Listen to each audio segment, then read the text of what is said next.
To the Smackdown review, Smackdown 20th of December review. A good show, all things considered. Probably I'd rate it maybe like a 6.5, 7 out of 10. I think some good stuff. There's some stuff I didn't really care for.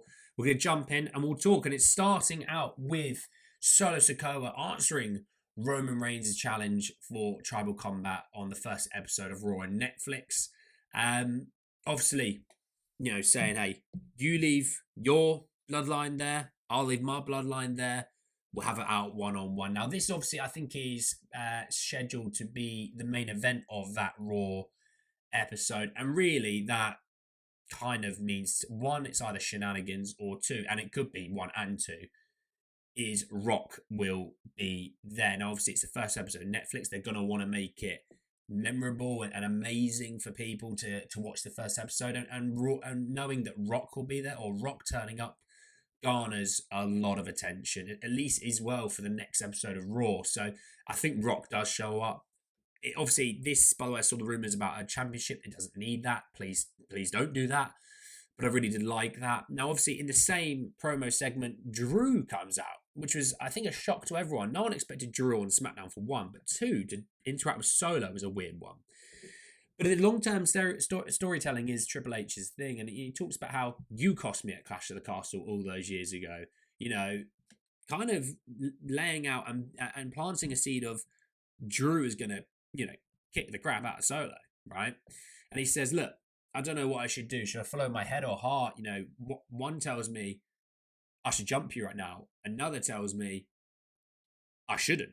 Because, he said, look, you do your job. You take out Roman. I've got my hit list of the OG bloodline of Sammy, Jay, and Jimmy, who I'm going to take out.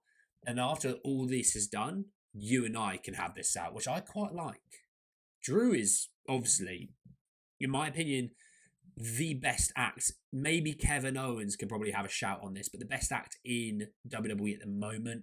Them both having this heel turn, both of them look phenomenal for it. Drew's is, I want to justify this heel turn. I'm not an arsehole. People have done me wrong. It's now me. I'm going to answer back to that. And people have a problem with that. I don't know. So I really like this. Obviously, it's planting a seed for that match. And then Jimmy pulls Drew out of the ring, hits him with his crutch a few times, and obviously off they go into the crowd. Jimmy with a broken toe doing that, by the way. Fair play. And that all leads then into the 6-man tag match of the New Bloodline versus Andrade, Apollo Crews, and LA Knight, which, by the way, seamless transitions into all of these things. And the match itself was decent. I don't think there was anything crazy from it. Obviously, Shinsuke popping up and hitting LA Knight over the top of the announcer table. Again, Shinsuke's new character arc.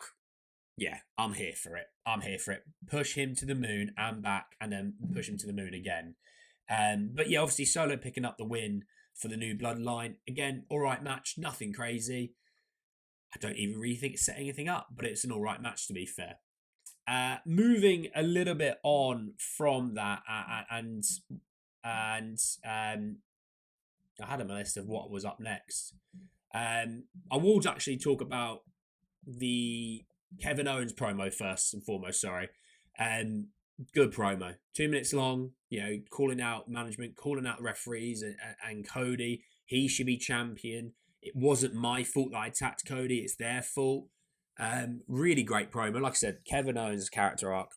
Kevin Owens as a face is hilarious. Kevin Owens as a heel is just money. You know me. I'm a big KO guy. After that, we had the Grayson Waller effect with Braun Strowman. Didn't care for it. Nothing from that I took with any real relevance. Obviously, Carmelo Hayes interrupting and obviously calling him out for a match there and then, which finished with Melo winning via count out. Basically, what happens is outside of the ring, gets to sort of 7 or 8 on the count out. Melo slaps Braun. Braun sort of picks him up. He throws him at the ring, and Carmelo sneaks over the top rope to basically win. And these guys have got great chemistry in the ring. I do like their matches. It's 1-1. Both guys are looking good in this rivalry, and it sets up even more matches. And with Melo, and Melo's had best out of 7 series, and Melo seems to just, he doesn't seem to have a bad feud at the moment. Any feud that goes past one match, I'm talking about, I seem to quite enjoy all of them. You know, put the fries in the bag, bro. You know, that kind of vibe. I rated it, to be fair.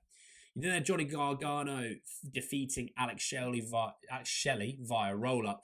And look, solid match. I'm a big Alex Shelley guy. I'm a big Chris Sabian, sorry. Good match. And when these two guys are Johnny Gargano and Alex Shelley, great. When Tommaso and Chris, great. And I expect Chris and Tommaso to have a match as well. But that tag team match, that big one, I'm here for it. It's going to be an absolute barn burner. All four of these guys are great in the ring. The heel turn for DIY, necessary and great. And obviously, the Motor Machine Guns, yeah, I'm here for it, you know. Then you finish off with the women's tag team match between Bianca Belair and Naomi versus Nia Jax and Candice LeRae. All right match. I don't think anything from this I really cared about, if I'm honest. Obviously, Naomi's now the new tag team champion with Bianca due to Jade being injured.